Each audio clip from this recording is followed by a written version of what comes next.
I was really excited to be able to do some x-rays on these feet, and I took a selection of feet to the local vets and managed to prepare these feet for the x-rays with the vets, putting some barium paste on them and some paste inside the collateral grooves.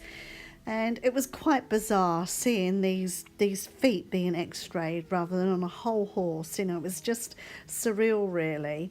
And this was the foot that we looked at first of all, which is 1B. And this is the external, and now comes up the internal, the side section. And here we look at the section where we're looking down onto the foot, and you can see the coffin bone quite nicely coming into view there. And this is a slide to show you the side section again, side by side of hoof 1B, and now the x-ray. And then the opposite side of that foot, and now the front view comes up, and there's quite a nasty crack in the front of that hoof.